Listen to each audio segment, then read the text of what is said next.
શ્રીજી મહારાજે 10મા ધોરણમાં ભણતા વાલજીને કેવી રીતે બચાવ્યો તેની વાર્તા આજે આપણે કરીશું.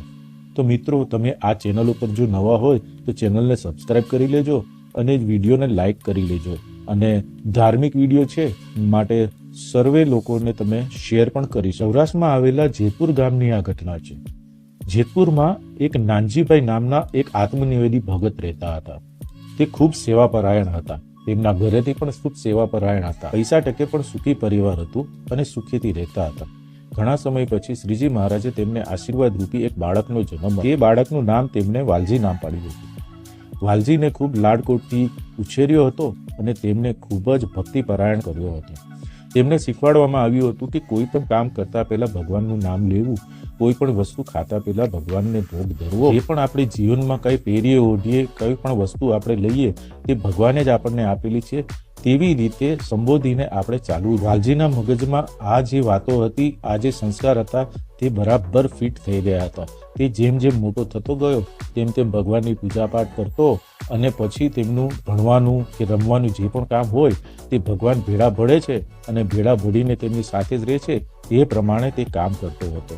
વાતે વાતે ભગવાનનું નામ લેતો હતો અને વાતે વાતે કોઈ પણ વસ્તુ જે વાપરતો તે ભગવાનને સમર્પિત કરીને પછી વાપરતો હતો. હવે વસ્તુ થઈ એવી કે ઘણા સમય પછી તે 8મા ધોરણમાં પહોંચ્યો અને તેમના મિત્રો પણ ઘણા થઈ ગયા. ઘણા સારા હતા અને ઘણા ખરાબ પણ એમાં હોઈ શક્યું છે. તેથી એક દિવસ એવું થયું, પૈસા ટકે તો તે ખુશી હતી. એકનો એક દીકરો હતો એટલે માતા પિતાએ તેમના ગળામાં એક સોનાનો ચેન પણ આપ્યો હતો અને હાથમાં કડું પણ આપ્યું હતું. અને પૈસા ટકે સુખી હતા માટે ખિસ્સામાં પણ પૈસા રહેતા હતા. ખિસ્સામાં પૈસા રહેતા હતા પણ તે કોઈ દિવસ પોતાના ઉપર ખર્ચતો નહીં, પણ જેને કોઈને નાની મોટી મદદની જરૂર હોય તેને તે મદદ કરતો. હવે થયા એવું કે તેના ઘણા મિત્રો સારા પણ હતા. એમાં એક મિત્રની આંખમાં એક ખૂંચતો હતો. તેને ખૂબ બળતરા થતી હતી કે આની પાસે આટલા પૈસા છે પણ એ વાપરતો છે નહીં, મિત્રો પાછળ નથી વાપરતો, તો હવે મારે એની પાસેથી આ પૈસા પડાવી લેવા જોઈએ. એવી કુબુદ્ધિ એને સૂજી. તો તેણે એક વખત એમની સાથે બહાર જવાનો પ્લાનિંગ કર્યો અને તેને કહ્યું કે તું મારા ઘરે આવ અને આપણે મારા ઘરે ખૂબ રમશું આપણે. તો તેણે વાલજીને મનાવી લીધો. વાલજીએ કીધું ઠીક છે, હું મારા માતા પિતાને કહીને કાલે આપણે તારા ઘરે જઈશું. એમ કરીને બીજા દિવસે તે તેના ઘરે લઈ તો પોતાની ધૂનમાં રમવા લાગ્યા અને રમતા રમતા તેને તે ખેતરમાં લઈ ગયો. વાલજીને ખેતરમાં લઈ જઈ અને કૂવાની નજીક લઈ જઈ અને આંધળો પાડો રમતા હતા. તો તેણે કહ્યું કે મિત્ર, આપણે આંધળો પાડો રમીએ છીએ તો તારા ગળાનો ચેન, હાથનું કડું અને જે પણ પૈસા હોય તે અહીંયા રાખી દે અને પછી આપણે રમીએ. વાલજીએ કીધું કે ઠીક છે, કશો વાંધો નહીં, તું જે કહે છે તે બરાબર છે. એમ કરીને તેને આંખે પાટો બાંધ્યો અને જેમ સેવાપરાયણ થઈ અને તેને શ્રીજી બાવાને કીધું કે હે શ્રીજી મહારાજ, આપ, હું રમવા જઈ રહ્યો છું, આપ પણ મારી ભેળા ભળજો. એમ કરીને એણે હાથમાંથી જે ઘરેણા હતા તે કાઢીને સાઈડ પર મૂકી દીધા અને પછી તેઓ રમવા લાગ્યા. પણ પેલા મિત્રની તો દાનત જ ખરાબ હતી. તેણે કૂવા નજીક લઈ જઈ અને કૂવામાં ધક્કો મારી દીધો. કૂવો નાનો હતો તેથી વાલજી કૂવામાં પડી ગયો અને જોર જોરથી શ્રીજી મહારાજને યાદ કરવા લાગ્યો. હે શ્રીજી મહારાજ, હે મારા પ્રભુ, હે મારા વાલા, આપ તો મારી ભેળા જ છો, તમે મને બચાવી લ્યો. આ મારા મિત્રએ મારી સાથે દગો કર્યો. મને કાંઈ થઈ જશે તો મારા માતા પિતા મારી રાહ જોતા જોતા તેને પણ તકલીફ થઈ જશે. માટે હે શ્રીજી મહારાજ, તમે મને બચાવો.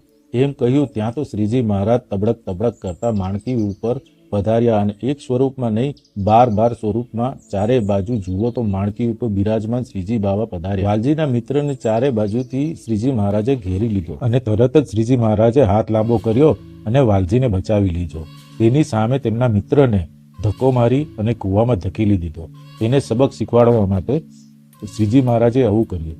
અને શ્રીજી મહારાજે જ્યારે આવું કર્યું તે પછી તરત જ તેમનો મિત્ર ચિલ્લાવા લાગ્યો, જોર જોરથી બૂમો પાડવા માંગ્યો, હે મહારાજ, હવે આવું ફરી ક્યારેય નહીં કરું, તમે મને માફ કરી દો.